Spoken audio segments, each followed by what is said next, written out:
He had it all. A penthouse overlooking Atlanta's skyline. A wardrobe curated by designers whose names most people couldn't pronounce. And a last name that parted doors like Moses splitting the sea. But beneath the polished surface, Ethan Carter was fracturing, failing every test, suffocating in a silence no one else could hear. His teachers had given up. His classmates whispered behind his back. Even his father, a titan of industry, looked through him like he was a smudge on a glass tower. Until one day, in the dimmest corner of Westbridge Academy, a voice cut through the noise, a voice no one expected, least of all Ethan. It belonged to a janitor, a black woman in her 50s, invisible to the world he knew. She wasn't just mopping floors. She was about to sweep away everything he thought he understood. Atlanta, August 2025. The city pulsed with heat and ambition, its glass skyscrapers reflecting a restless energy. Westbridge Academy sat on the outskirts, a fortress of privilege, where the children of CEOs, politicians, and tech moguls were molded into the next generation of power. Its marble hallways gleamed under chandeliers, lined with portraits of alumni who now shaped the world's senators, entrepreneurs, influencers, with millions of followers. But the school wasn't just a place of learning.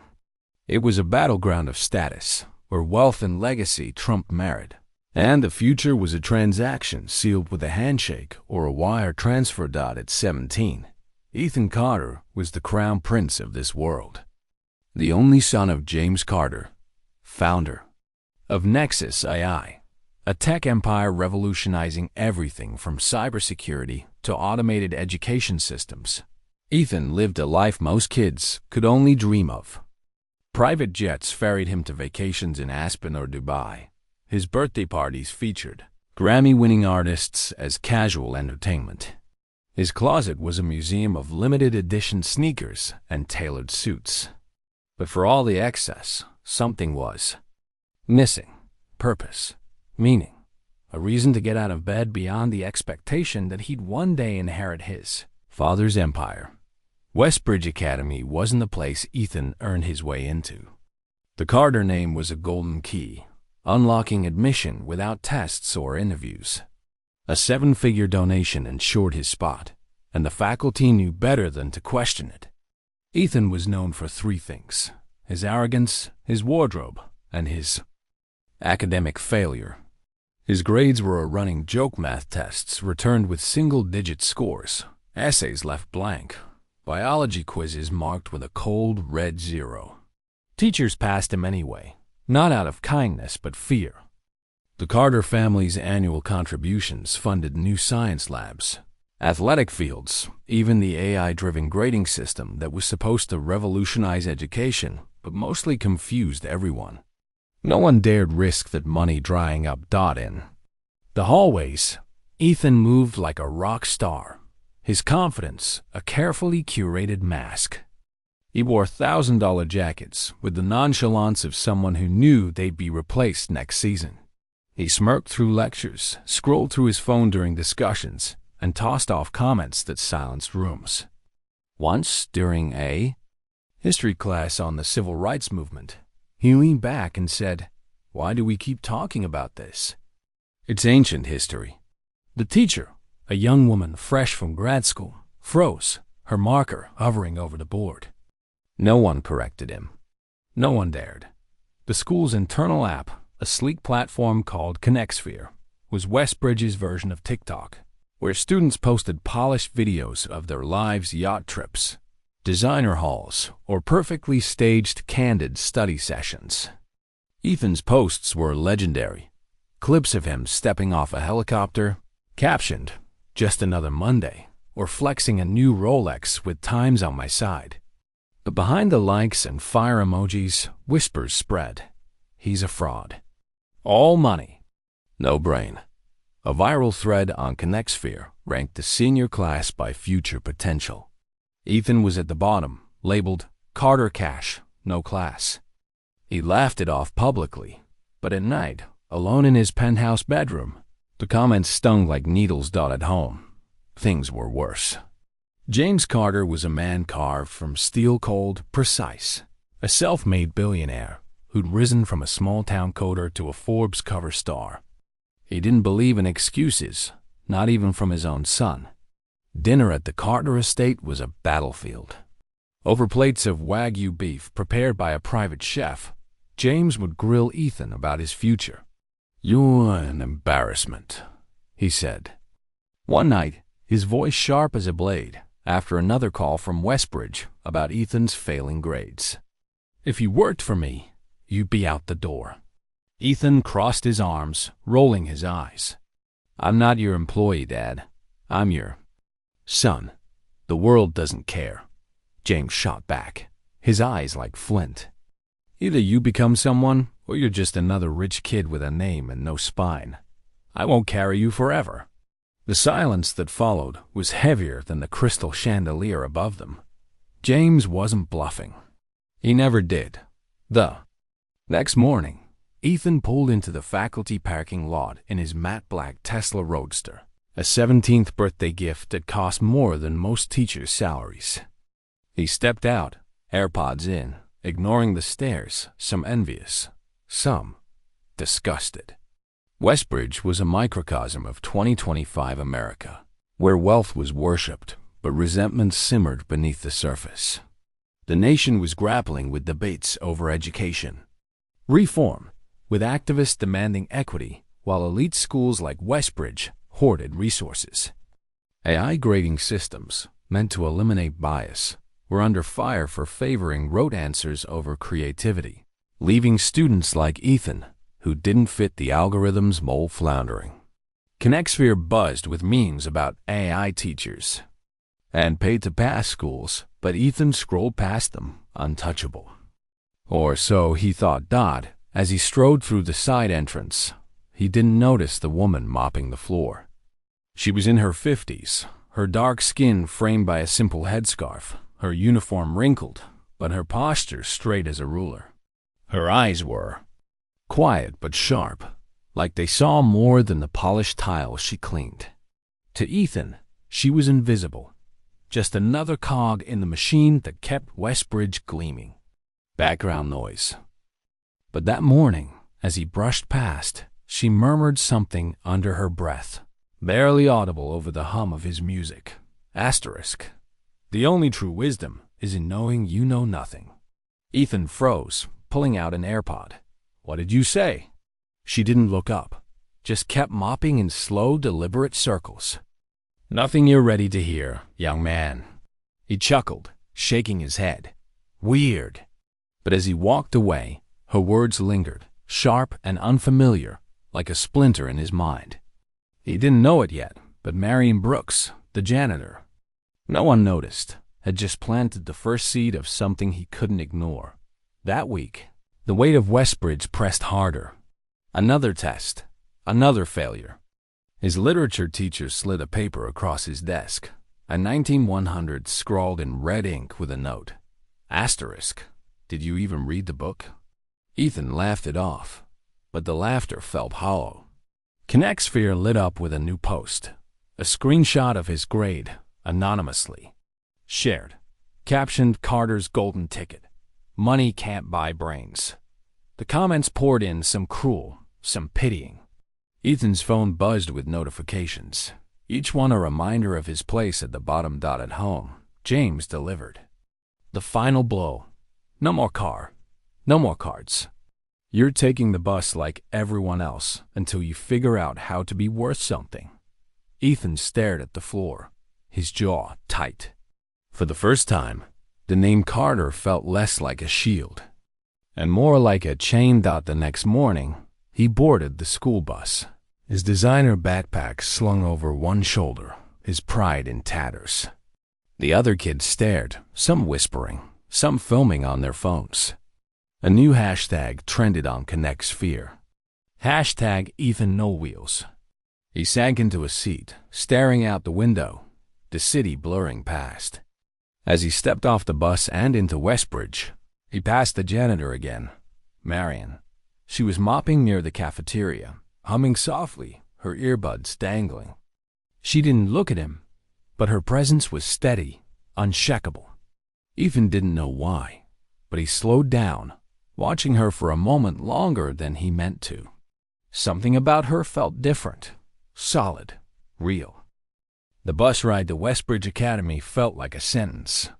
Ethan Carter slumped against the cracked vinyl seat, his designer backpack wedged between his knees, the hum of the engine drowning out the whispers of his classmates. Outside, Atlanta's morning fog clung to the streets, a gray veil over a city that never slowed down. Inside, Ethan's world was shrinking. No Tesla, no credit cards, no shield of privilege to deflect the stares. Chemexsphere, the school's social media app, was ablaze with a new hashtag. Hashtag Ethan, no wheels. A grainy video of him boarding the bus, head down, had racked up thousands of views overnight. Comments stung like hornets. Asterisk, golden boys fallen hard. Asterisk, money can't buy dignity. Ethan scrolled through them, his jaw tight, pretending not to care. But the weight of it all, his father's ultimatum, the school's judgment, his own failures, pressed against his chest like a stone. He stepped off the bus into Westbridge's polished courtyard, where students in tailored blazers and limited edition sneakers moved like actors on a stage. Ethan kept his head low, avoiding the smirks of Tyler Hayes, the school's star quarterback, who was holding court near the fountain, his phone out, no doubt adding fuel to the digital fire. Ethan slipped through the side entrance, hoping to disappear into the marble hallways. That's when he saw her again, Marion Brooks, the janitor. She was mopping near the cafeteria, her movements steady, almost rhythmic, like a dancer who'd forgotten the audience. Her headscarf was neatly tied, her earbuds dangling, and she was humming something soft, maybe a hymn. Ethan didn't know why he stopped, but her presence pulled at him, an anchor in the chaos. She murmured something under her breath, barely audible. Asterisk, pride is a trap disguised as protection. Asterisk, Ethan yanked out an AirPod, frowning. What did you just say? Marion looked up, her eyes calm but piercing, like she could see straight through his bravado. Nothing you're ready to understand, young man. Her voice was steady, no trace of deference despite the gap in their worlds. He laughed, sharp and dismissive. You're quoting philosophy now? Kinda weird for a janitor. She didn't flinch, just leaned on her mop handle. Weirder when a boy with the world at his feet can't pass a basic reading test. The words hit like a slap. Ethan's smirk faltered, his cheeks burning. He opened his mouth to retort, but nothing came out. Marion turned back to her work, as if he were no more significant than the soda spill she was scrubbing. He stood there, rooted, her words echoing in his head. For the first time in months, maybe years, someone had called him out, and not because of his lost name. The week unraveled like a bad dream. Ethan's latest test scores came back, each one a fresh wound. Math, 24%. History, 31%. Biology, a brutal 0. His literature teacher, Miss Harper, handed him a folded envelope with a sigh. Ethan, you didn't even try. He opened it, expecting the usual mercy grade, a pity C to keep the Carter donations flowing. Instead, a 19-100 stare back with a note in red ink. Asterisk, did you even read the passage? He laughed, a nervous reflex, but the classroom was silent. No one laughed with him. Connect's fear didn't let it go. A screenshot of his biology score, leaked by an anonymous classmate, went viral with the caption, Asterisk Carter's brain, 0% battery. Tyler Hayes commented, Asterisk, bro, stick to buying grades. Ethan's phone buzzed endlessly, each notification a reminder of his public humiliation. He wanted to fire back, to remind them who his father was, but the words felt hollow even in his head. What could a Carter do that a 0 couldn't undo? At home, James Carter was a storm waiting to break. Over a dinner of grilled salmon and imported wine, he barely looked up from his tablet, where Nexus AI's stock charts glowed. "Another call from Westbridge," he said, his voice low, lethal. "You're at the bottom of the senior class. Statistically, Ethan, you're a failure." He set the tablet down, his eyes cold. "Do you know what that does to our name?" Ethan shrugged, pushing his plate away. "I'll hire a tutor, whatever. You've had 3. They all quit." James leaned forward, his voice ablaze.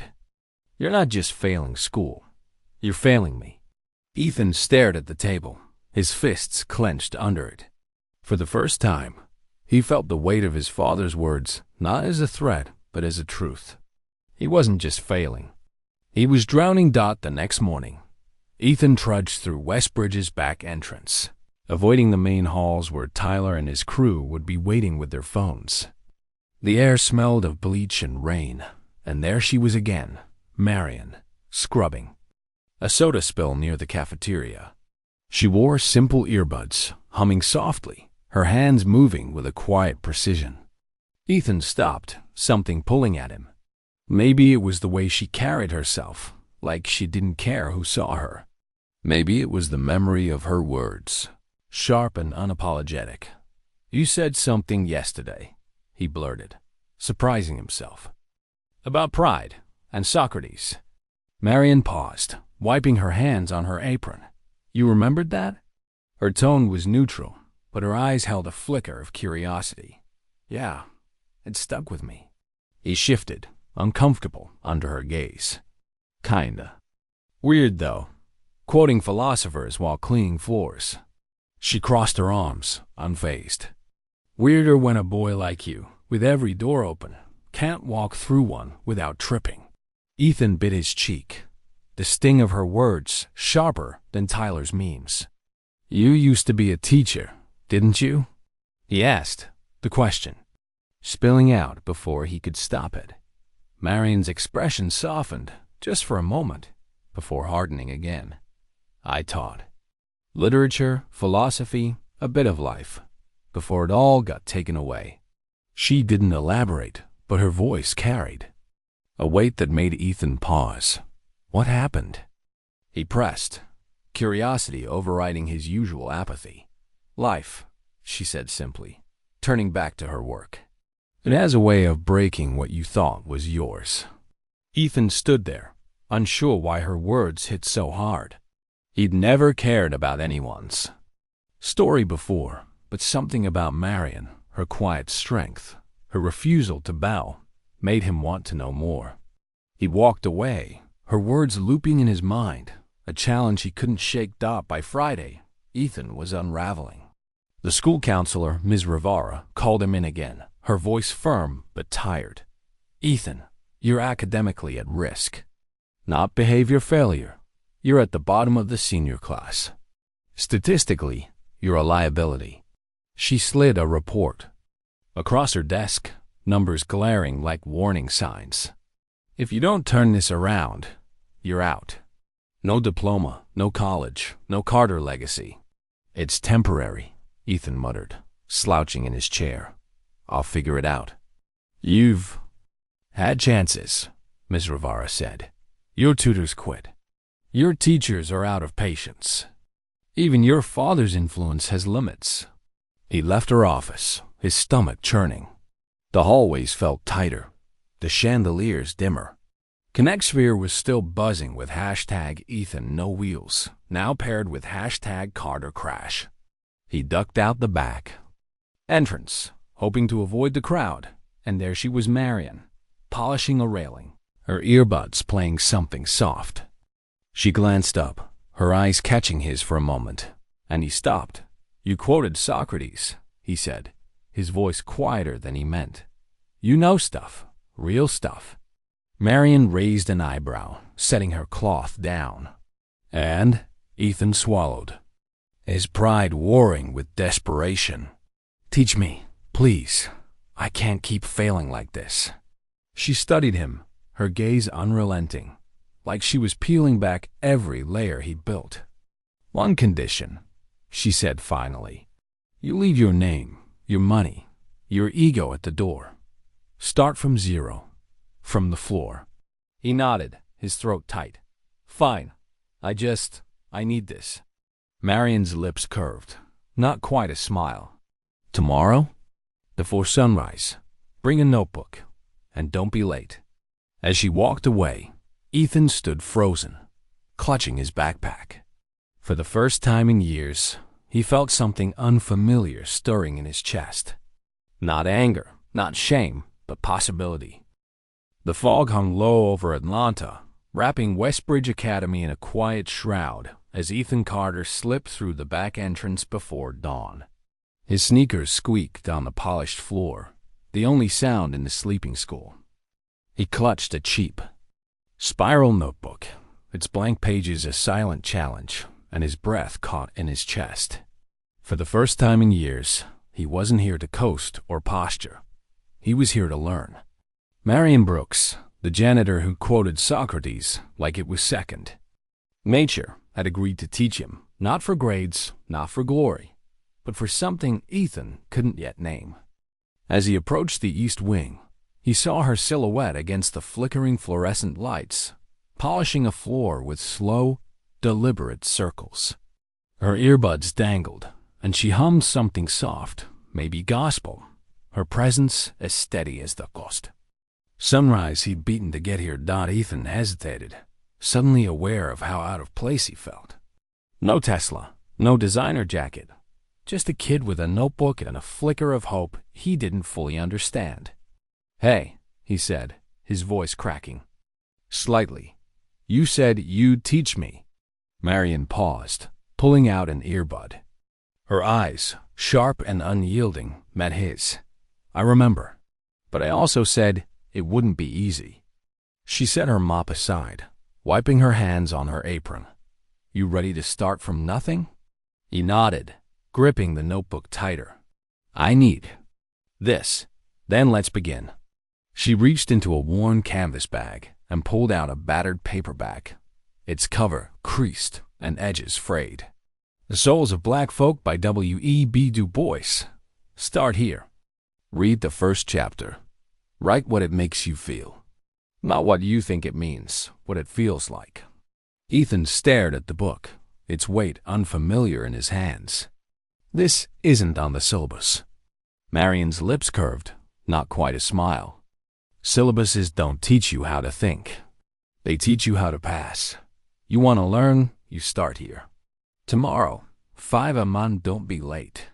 He nodded, a strange mix of nerves and determination settling in his gut. As he walked away, the book felt like a contract, a promise to himself and to her. The days that followed were unlike anything Ethan had known.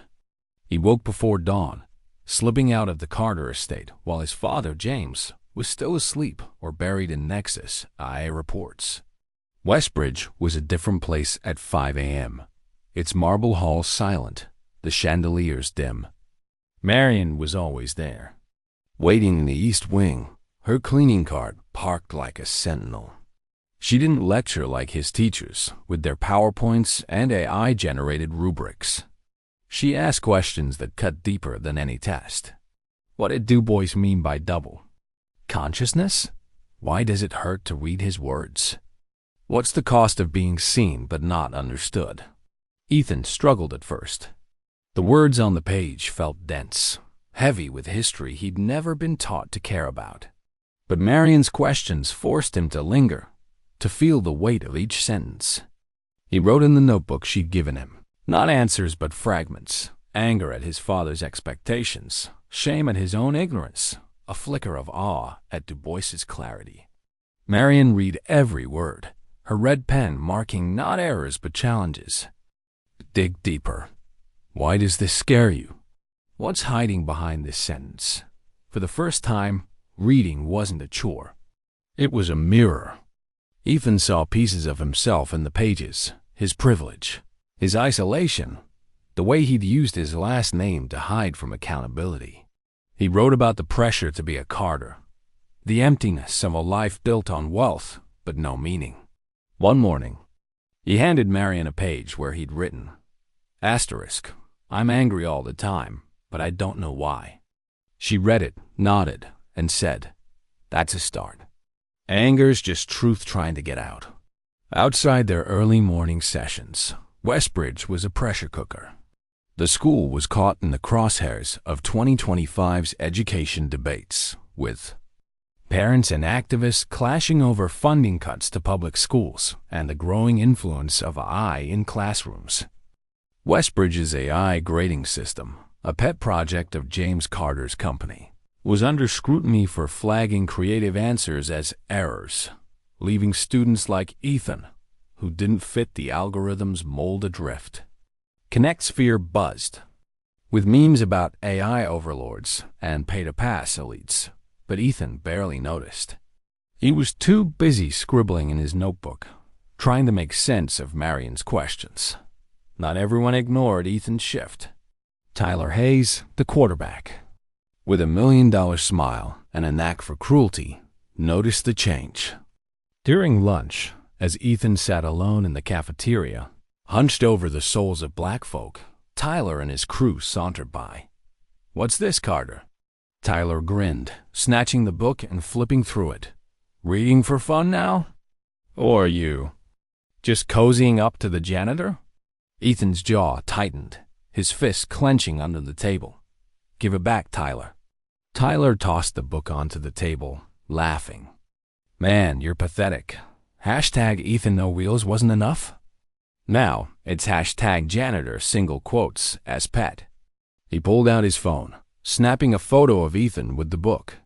By the end of the day, the image was on ConnectSphere, captioned, "Carter's new tutor, Mop Lady." The comments piled up, some mocking, some curious, all relentless. Is she teaching him how to clean floors? Rich kids gone soft. Ethan wanted to fight back, to remind them who he was. But Marion's voice echoed in his head. Don't measure depth with a shallow ruler. He swallowed his anger, picked up the book, and kept reading. That night, he wrote in his notebook, "They think I'm weak for trying. They don't get it. I'm not trying to win. I'm trying to understand." Marion read it the next morning, her eyes softening. "You're starting to see," she said. "That's more than most people do." At home, the tension with James. Carter was a ticking bomb. One evening, as Ethan sat at the dining table, his notebook open, James walked in, his suit pristine, his tablet glowing with stock updates. He glanced at the notebook, his brow furrowing. "What's this?" "The doodling." Instead of studying. "It's not doodling," Ethan said, his voice steady but tight. "It's for school, sort of." James snatched the notebook, scanning Ethan's messy scrawl about Du Bois and identity. He tossed it back, his laugh cold. "This is what you're wasting time on? Feelings? I got a call from your counselor today. You're still failing. And now you're hanging out with some janitor?" Ethan's chest burned. "Her name's Marion. She's teaching me more than any of your overpriced tutors." James's eyes narrowed, his voice low and dangerous. "You're embarrassing this family. She's a janitor, Ethan. She's nothing." "She sees me," Ethan shot back, standing now, his voice shaking. "You never did." The silence was deafening. James stepped closer, his presence towering. "Keep this up, and you lose everything. The car's already gone. Next, it's the trust fund, the apartment, the name. Don't test me." Ethan held his gaze, his heart pounding. "Maybe I need to lose it all to figure out who I am." James stared at him, a stranger in his son's eyes. Without another word, he walked out, leaving Ethan alone with his notebook and a fire he didn't know he had. The weeks blurred into a rhythm. Ethan woke at 4:30 a.m., slipping into Westbridge before the world stirred. Marion was always there, her questions sharper, her challenges deeper. She gave him James Baldwin's notes of a native son. Then Zora Neale Hurston's, their eyes were watching God. "What does freedom mean to you?" she asked one morning, her voice soft but unyielding. "Not money, not power. Freedom." Ethan didn't have an answer, but he wrote anyway, pages filling with questions, doubts, fears. He wrote about his father's coldness, the weight of the Carter name, the way Connexsphere turned his failures into a spectacle. He wrote about Marion, how her strength made him question everything he'd been taught to value. For the first time, he wasn't writing for a grade. He was writing to understand. One morning, as he handed her a page about Baldwin's anger, Marion read it silently, then looked up. You're starting to feel the words, not just read them. That's where it begins. She handed him back the notebook, her red pen circling a single line. I'm tired of being empty. Ethan looked at it, his throat tight. What do I do with that? You keep going, Marion said. You keep asking. You keep breaking. As he walked to class, the notebook tucked under his arm, Ethan felt different. Not stronger, not yet, but awake. The hallways of Westbridge were the same marble, chandeliers, the hum of privilege, but he was starting to see through the gloss. The quiet girl who ate alone in the cafeteria, the janitor who nodded at him as he passed, the teacher who stayed late grading papers no one appreciated. He was starting to see them, and in seeing them, he was starting to see himself. The abandoned library at Westbridge Academy smelled of dust and forgotten stories, its shelves sagging under books no one touched. In the pre-dawn hours, it was a sanctuary, lit only by a single flickering bulb and the soft glow of Ethan Carter's phone screen as he scribbled in his notebook. Across from him sat Marion Brooks, her janitor's uniform traded for a simple cardigan, a stack of warm paperbacks at her side. The air between them hummed with something new, not just learning, but defiance. What had started as a desperate plea from a failing student was becoming something bigger, something dangerous. A revolution, quiet as a whisper, was taking root. In the heart of a school built on privilege, Ethan handed Marion his latest entry, a reflection on James Baldwin's Notes of a Native Son. His handwriting was messy, but the words were raw. Asterisk. Baldwin's anger feels like mine, but I don't know what to do with it. It's like I'm waking up, but the world wants me to stay asleep. Marion read it silently, her red pen circling a line. You're not just waking up. You're starting to see. She looked up, her eyes steady. What's the difference between anger and courage, Ethan? He leaned back, chewing his lip. Anger's just noise. Courage is doing something with it. She nodded, a faint smile breaking through. Good. Now write about that. What would courage look like for you? Ethan didn't have an answer yet, but the question burned in his chest as he left the library, the weight of his notebook heavier than ever. Outside, Atlanta was waking up, its skyline sharp against the morning fog. But inside Westbridge, a different kind of awakening was brewing, one that would soon rattle the marble halls. It started with Ava Patel.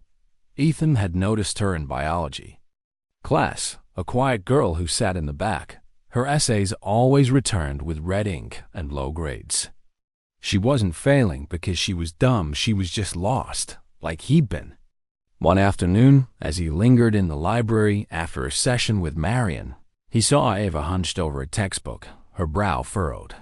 Hey, he said, surprising himself. You ever feel like the teachers don't actually teach? Ava looked up. Larry, all the time. They just give us prompts and let the AI grade us. I can't keep up. Come to the library tomorrow morning, Ethan said. 5 a.m. someone's teaching there. For real. The next day, Ava showed up, clutching a notebook, her eyes wide with curiosity. Marion didn't blink. Sit, she said, handing Ava a copy of Toni Morrison's Beloved. Read the first chapter. Write what it stirs in you. Not for a grade for you. Ava hesitated, then nodded, and just like that, the classroom grew. Word spread, cautious and quiet. A boy who worked 2 jobs to support his family. A girl who'd been told she wasn't college material.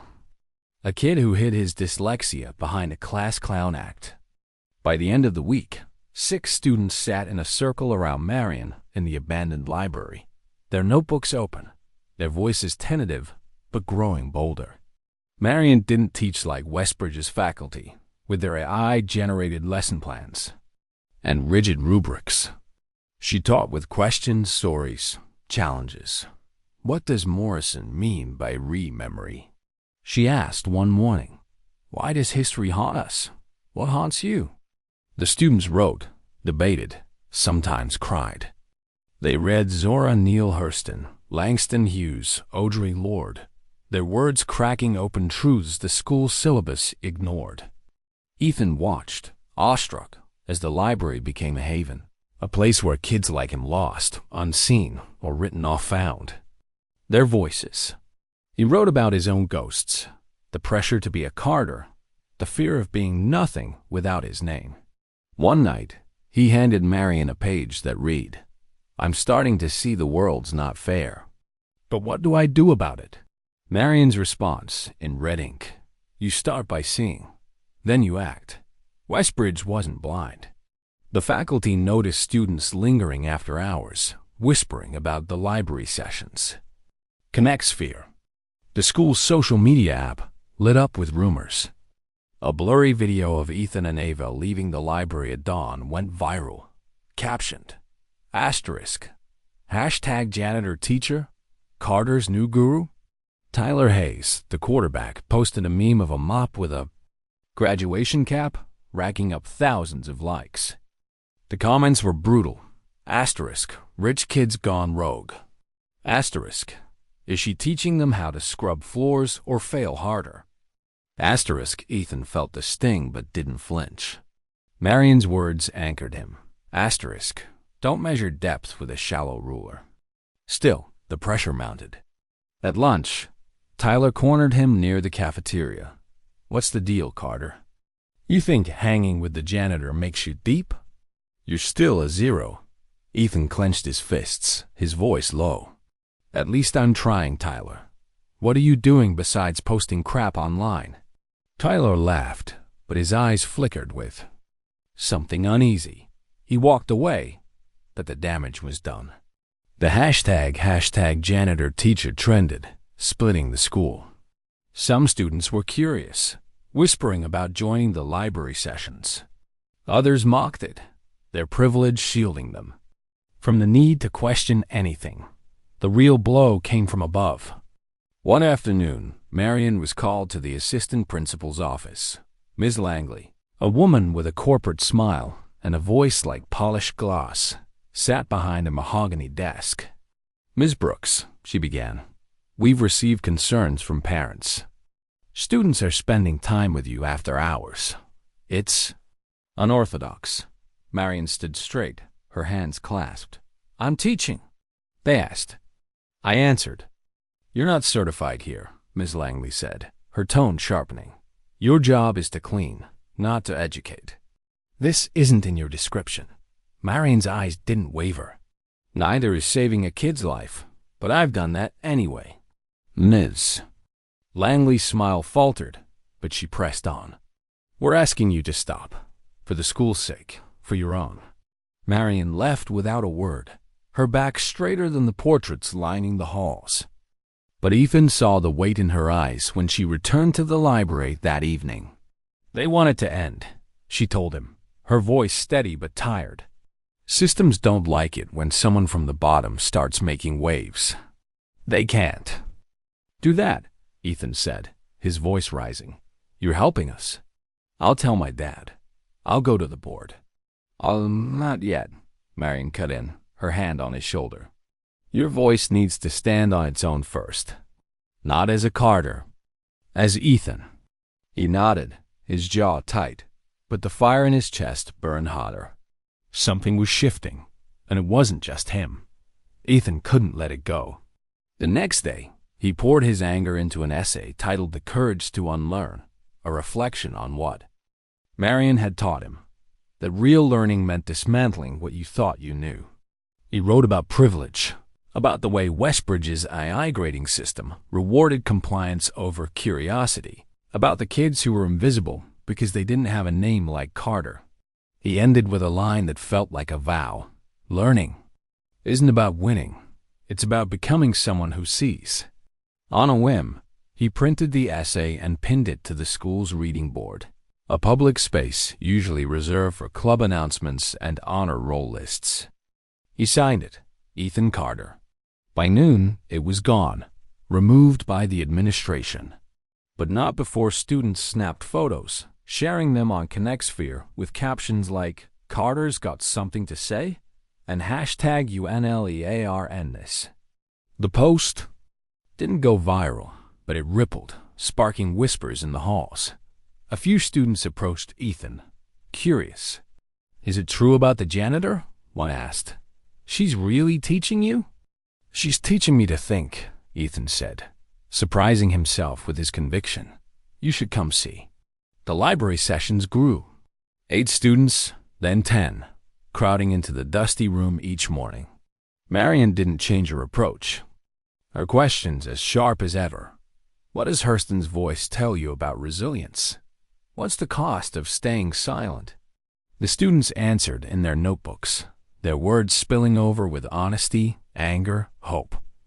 Ethan watched, awestruck, as the library became a rebellion, a quiet, beautiful defiance of a system that valued names over minds. But the whispers reached the top. Ms. Langley called Marion in again, her tone colder. "This stops now, Miss Brooks. You're crossing lines. Parents are talking. The board is watching." Marion didn't blink. Maybe they should watch what's happening to their kids instead. The assistant principal didn't respond, but the message was clear. The system was closing in. Ethan overheard the exchange from the hallway, his fists clenched. "They're scared," he told Marion later, his voice trembling with anger. "Scared of what you're doing." "They're not scared of me," Marion said, her voice calm but heavy. "They're scared of what happens when kids like you start asking questions." Ethan nodded, his resolve hardening. The library was no longer just a classroom. It was a battleground, and he was ready to fight. The rain fell in sheets over Atlanta, turning Westbridge Academy's marble courtyard into a mirror of gray. Ethan Carter stood in the empty library, his notebook open to a page stained with coffee and ink. The words he'd written last night burned on the page. Asterisk, learning isn't about grades. It's about becoming someone who sees. The library, once a dusty relic, had been a battlefield of ideas, a sanctuary where Marion Brooks had taught him and a handful of others to think, to feel, to fight. But now, it felt hollow. Word had spread through Westbridge's polished halls. Marion was in trouble. The school was closing in, and Ethan could feel the storm coming. Tonight was the senior speech contest, a chance to speak his truth, not for a grade, not for his father's approval, but for her. He clutched a crumpled flyer, its bold letters announcing the contest, what it means to win in life. The auditorium would be packed, parents in tailored coats, college scouts with clipboards, students buzzing with end-of-term energy. For most, it was a formality, a stepping stone to scholarships or social clout. For Ethan, it was war. He'd heard the whispers in the halls, seen the notifications on ConnectSphere. Janitor teacher is done. The school had called Marion to the office again, and Ethan knew what it meant. They were going to silence her, but he wasn't going to let them silence him. The news came at dawn, sharp and final. Ethan arrived at the library, expecting to find Marion with her stack of books and her unrelenting questions. Instead, he found Ava Patel, her eyes red, clutching a notebook. "She's gone," Ava said, her voice breaking. "They fired her. Budget cuts, they said, escorted her out this morning. No warning." Ethan's stomach dropped. "That's a lie," he said, his voice trembling. "It's because of us, because of what she's doing." Ava nodded, wiping her face. They didn't even let her say goodbye. Her stuff's gone, her books, her cart, everything. Ethan ran to the East Wing, where Marion had always mopped at sunrise. The hallway was empty, the floor gleaming, as if she'd never been there. He checked her locker in the janitor's. Closet empty, her coat, her headscarf, gone. It was as if Westbridge had erased her. He sank to the floor, his notebook falling open to a page where Marion had written in red ink, "Your voice is yours. Use it." The weight of it hit him like a punch. Marion hadn't just taught him to read or write. She'd taught him to see himself, others, the world, and now, because of that, she was gone. Connect Sphere was already buzzing with rumors. Asterisk, janitor fired for playing teacher. Asterisk, Carter's mentor got canned. Tyler Hayes posted a meme of a mop with a pink slip captioned, "Janitor teacher's out. Back to reality, Carter." Ethan's hand shook as he stared at his phone, but he didn't respond. Not yet. He had something bigger to say. The auditorium was a sea of wealth and expectation. Parents in designer suits sipped coffee from branded cups. College scouts from Ivy League schools sat in the back, their pens poised. Students whispered, their phones glowing with ConnectSphere updates. Ethan stood behind the heavy velvet curtain, his heart pounding, wearing a plain navy shirt and dark jeans, no Carter flash, no name to hide behind. Just him, a crumpled speech in his pocket, and a fire in his chest. His name was called. He stepped onto the stage, the spotlight harsh against his skin. The room fell silent, 100 eyes fixed on him. He took a breath and began. "My name is Ethan Carter. Some of you know me as the kid who had everything but did nothing with it. The one who failed every test, who coasted on a last name, who didn't care. You're not wrong. I was that kid. But someone saw something in me I didn't see in myself." Her name was Marion Brooks. A murmur rippled through the crowd.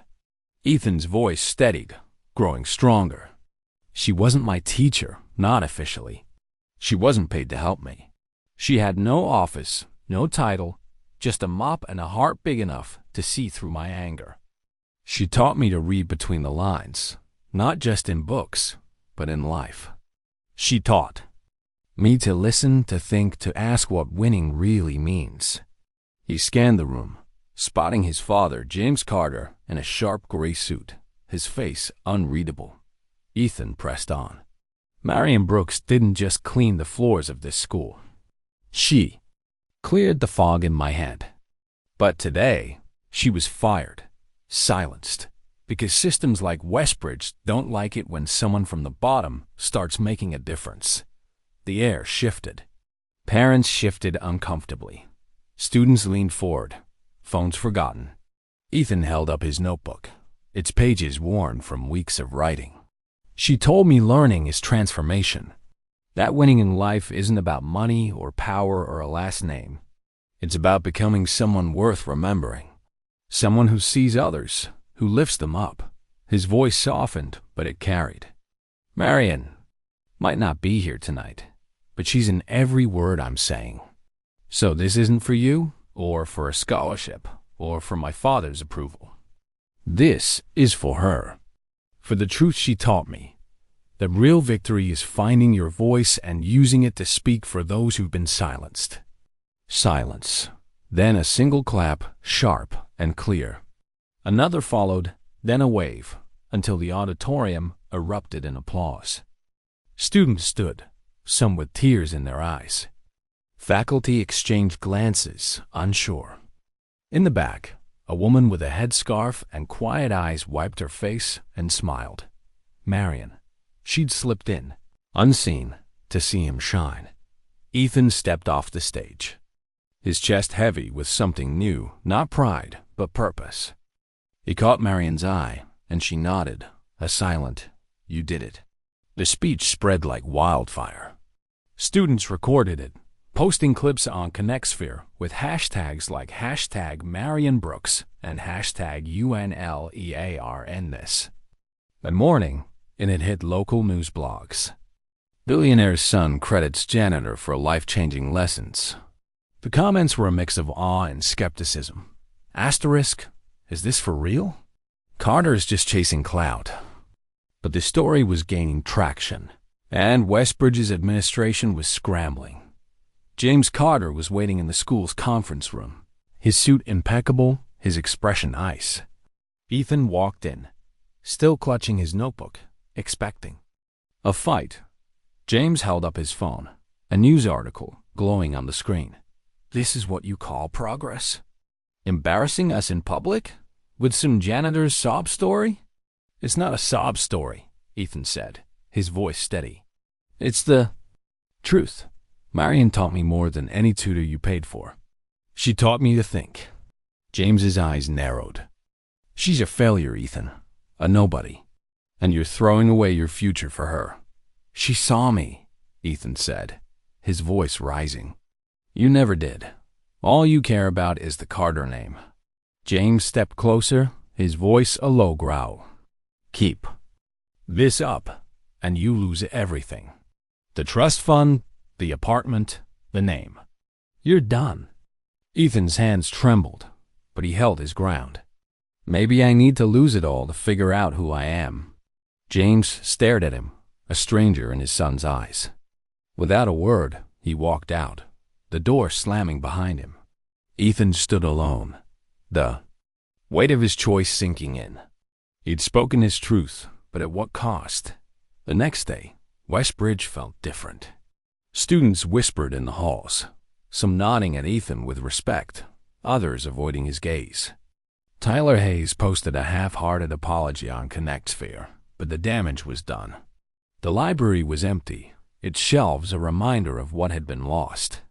Ethan's grades slipped, not because he didn't know the material, but because the fire that Marion had kindled was flickering. He walked the halls like a ghost, his notebook untouched, but the speech hadn't vanished. It lived on in the clips shared across Atlanta, in the messages from students who'd sat in Marion's library. Sessions. Ava Patel found him in the cafeteria, her eyes fierce. "You did what she told you," she said. "You used your voice. Now what?" Ethan looked at her, the flyer for the speech contest crumpled in his pocket. "I don't know," he admitted. "But I'm not done." Somewhere, Marion was out there, her voice silenced, but her impact undeniable. Ethan knew he had to keep going for her, for himself, for the kids who were still invisible. The storm was far from over. The Atlanta sun burned high, casting long shadows across a modest community center in the heart of the city.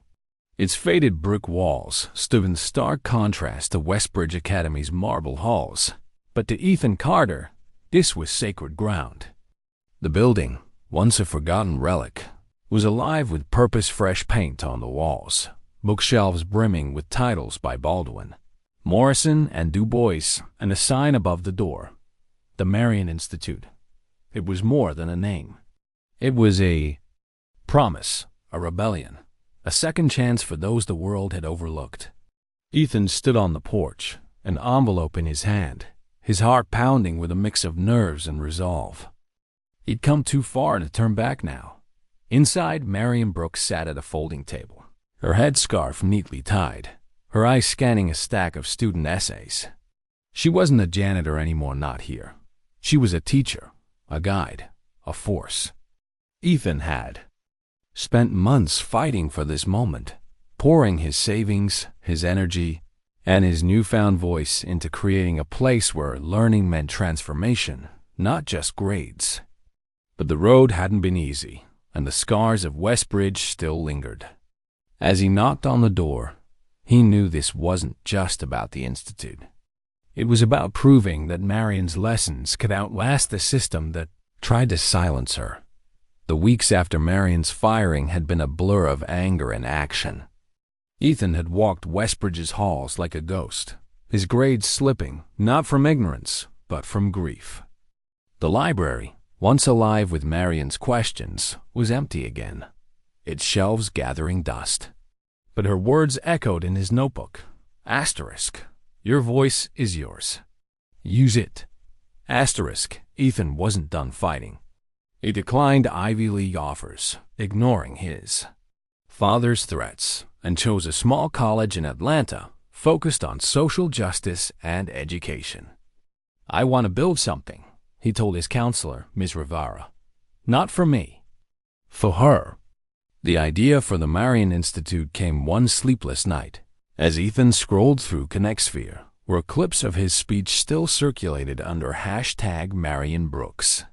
The comments were a mix of awe and skepticism, but one stood out. A message from Ava Patel, now a freshman at Spelman College. You started something. Don't let it die. Ethan reached out to Ava, then to the other library students, and together they drafted a plan. A community center where kids like them overlooked, underestimated, or written off could learn. The way Marion taught, with honesty, depth, and no shame. The challenges were immediate. Funding was scarce. Ethan's savings from summer jobs barely covered the lease on the old community center.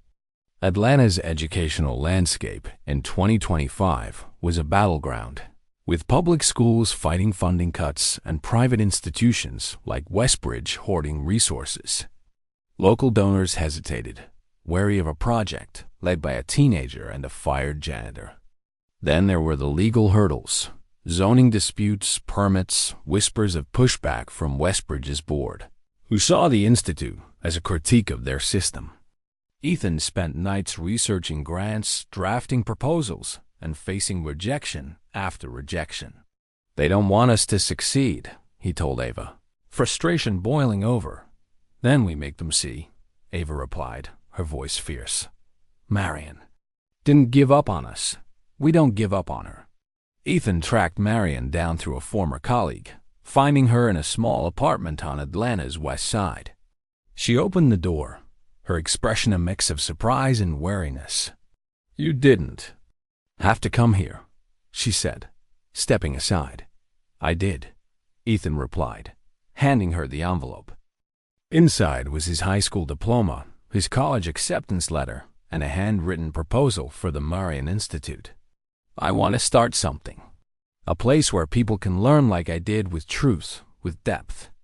I want to call it the Marion Institute, but only if we do it together. Marion read the letter, her eyes glistening. Why me? Because everything I am now started with you.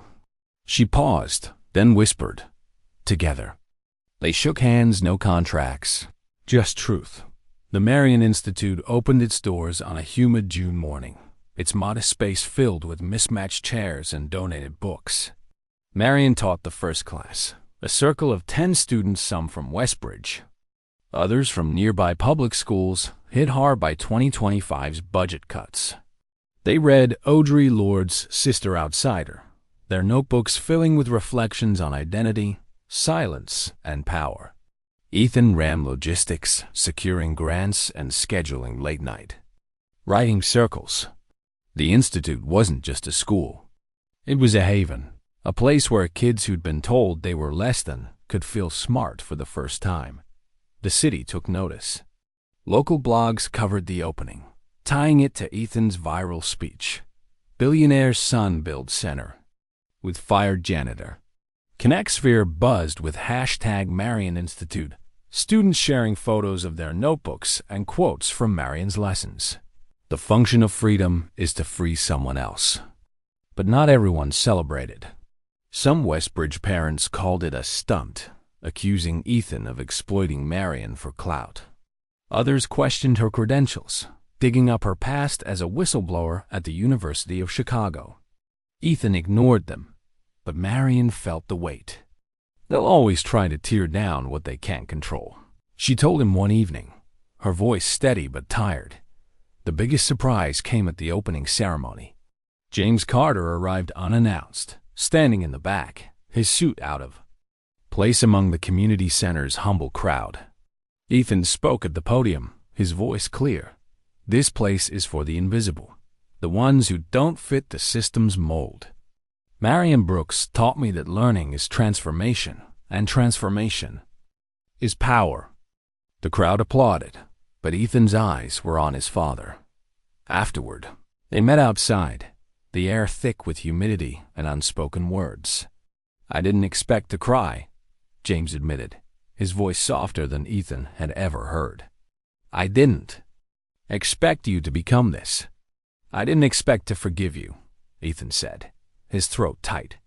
They hugged, not as father and heir, but as two men trying to understand each other.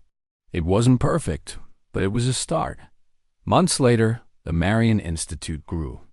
A 12-year-old girl, her braids swinging, handed Marion a notebook and said, "This place made me feel smart for the first time." Marion cried, and so did Ethan. The Institute secured a grant from a local foundation, allowing it to expand classes and mentorship programs. Marion taught again, her chalkboard filled with questions that sparked revolutions in young minds. Ethan, now a college freshman, balanced studies with running the Institute's programs, never stopping his own learning. The story spread beyond Atlanta. A national education conference invited Ethan to speak, and he took the stage, his voice steady. "They said I failed everything until I learned one thing. Greatness doesn't come from being seen. It comes from seeing others." Marion Brooks didn't just save my grades. She saved my soul. The audience stood, their applause a testament to a truth that couldn't be silenced. This story is more than a tale of a boy and a janitor. It's a testament to the power of seeing the unseen, of valuing wisdom over wealth, of choosing transformation over conformity. Ethan's journey teaches. U.S. that privilege can blind, but it can also be a tool for change when wielded with purpose. Marion's resilience reminds us that strength isn't in titles or power, it's in the courage to speak truth, even when the world tries to silence you. In 2025, as America grapples with educational inequities, social divides, and the relentless noise of digital culture, their story challenges us to ask, who are we overlooking? What voices are we silencing? And what would happen if we listened? The Marion Institute stands as a beacon of hope, a reminder that learning is not about passing tests, but about becoming someone who matters. It's a call to action to build spaces where every kid, no matter their name or background, can find their voice. Ethan and Marion show us that change starts with one question, one notebook, one act of courage. If this story moved you, if you believe in narratives that inspire, challenge, and give voice to the unheard, join us at Legacy Stories. Hit that subscribe button on our channel, where we share powerful journeys that remind us what it means to be human. More stories like Ethan and Marion's are waiting, stories of resilience, redemption, and revolution. Be part of it.